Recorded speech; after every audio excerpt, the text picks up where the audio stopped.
Welcome back. I'm David the Good, and I'm standing in front of my single row gardens, which I'm going to do a video on very shortly once I get something finished.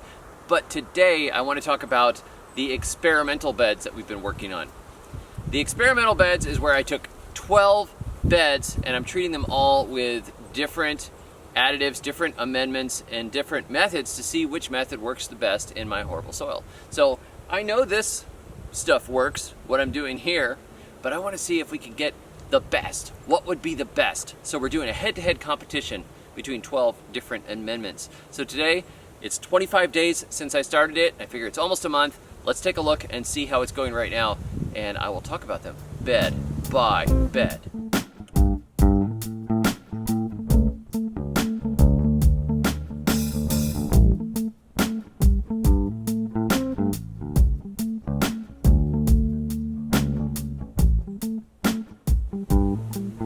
This is bed number 1, Dave's Fetid Swamp Water. And this is just a liquid feed. Look at those sad little beets. There is not enough life or organic matter in this soil. The collards we replanted, but even then not hot. And unfortunately, dogs came in and punched all these holes in the bed. Fortunately, they missed most of the crops, but these are not looking so hot. Those right there are turnips and Red King radishes. Nothing is looking particularly great in here. The peas are okay, I guess.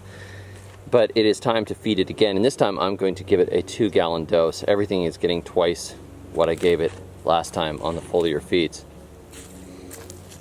Over here, this is the worm castings bed, which, as you'll notice, is doing quite a bit better. We still, we have all our beets in here. The collards row is poor. Peas are fine. Turnips are looking good. Actually need to thin those. And the radishes look much better. I mean, look at the difference between these radishes over here and these here, which have only been foliar fed once. There's a marked difference. So worm castings, definitely, that is a winner. Moving on here, I think this is even better.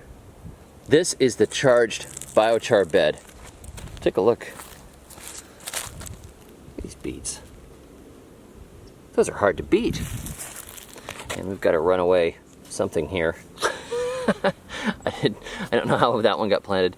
The skipped germination here, replanted, came up. It's like everything does better in the biochar, or if there's some organic matter in the soil, right down to the germination, because as we go down here, this is Dynagrow. Dynagrow is an excellent liquid fertilizer. Look at those beets though. Look at those beets. And then, look at that beet. See, this has already been thinned out. This beet, these beets. That is sad. So we're gonna foliar feed again, but it's obvious that the foliar feeding is not making up for the lack of organic matter in the soil. See, these are growing. Look at those 2 rows, okay? Back to the biochar. Look at these 2 rows. That is incredible. That is a big difference. So moving along. Again, foliar fed bed. And again, dogs stomped on it. Now, for those of you who think that urine chases away dogs, apparently not. So, beets looking sad. I mean, stuff isn't even coming up. Peas. Turnips. And the turnips are up, but they are sad. And then we've got radishes that are pretty sad too. This next bed here is the 10-10-10. Now the 10-10-10 did a better job than the foliar feeding. Those radishes look pretty good, turnips look pretty good, the peas look good. Still some germination issues here. Those beets look pretty lousy. Look a little better.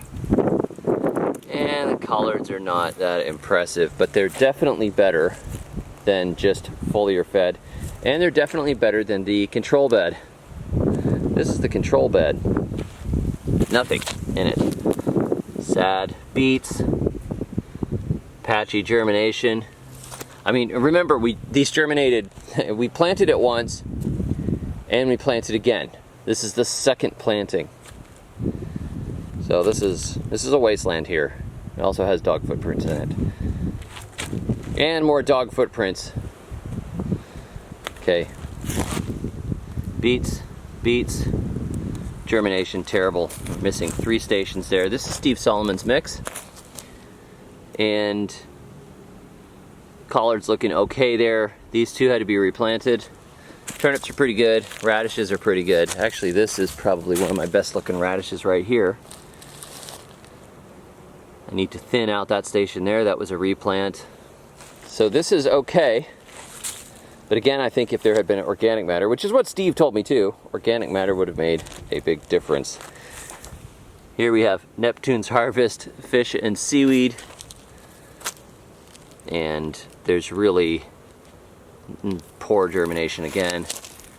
I mean, there are things in here, but they got stumped by dogs, hit by a storm, and then a lot of stuff just seems to die in the ground because of the lack of proper organic matter. I think that the bacterial imbalance in there is a problem. There may be some just nasty stuff living in there because there's not a healthy ecosystem. So when some germination starts taking place, they just attack them and eat them.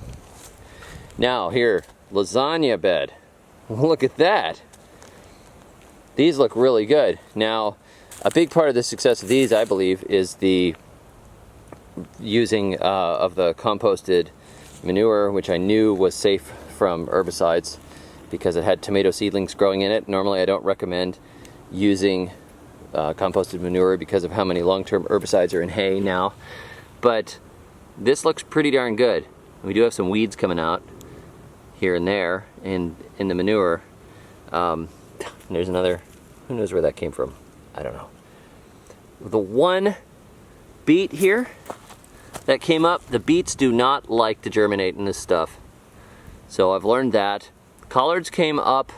See, we had 2 stations that had to be replanted. This one and this one got replanted. The peas look okay. They're not huge fans of the manure, I don't think. But turnips look great. And the radishes. These are Red King radishes from Johnny's, F1 hybrid. They look pretty good. We have a missed germination here. Alfalfa bed.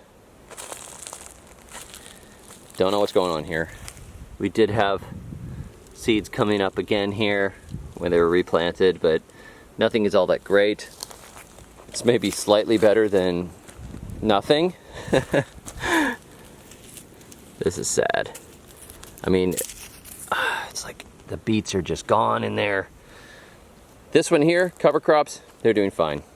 They only have gotten water, so that is not the healthiest looking rye and clover mix that you'd ever see, or rye and peas mix. But, you know, it's alive and it's green. It's like a chia pet. So, today I have to, it has been 2 weeks since the last foliar feeding. It's time to feed and water all of these. We have had very low rainfall lately. It's been dry and cool, which is not great for getting things moving, but it is that time of year.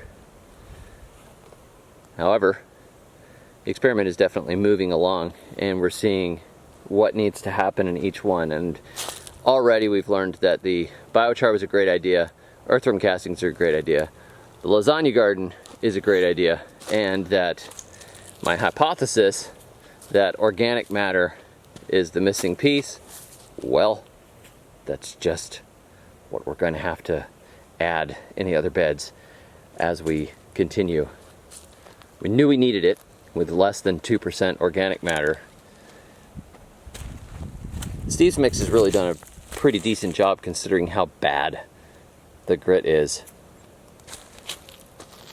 But overall, you see, oh boy, it's tough. This is a tough setup here. So that's how it stands now. You can follow me on my blog at thesurvivalgardener.com to get the complete details on this experiment, the layout, what we're planting, what we hope to accomplish, and all that stuff. And, of course, you can get Compost Your Enemies t-shirts. I will put a link below this video. I'm not wearing the shirt today because it just seemed kind of negative for a day like this. But there are many days that that shirt is perfect. And if you ever have days where that shirt is perfect, you may want to get one. So I'll put the link below. Anyhow, thanks for joining me. I will catch you all next time, and I will keep you apprised as this experiment continues. And we watch the death march that hopefully teaches us something about how to fix this horrible soil. Until then, may your thumbs always be green.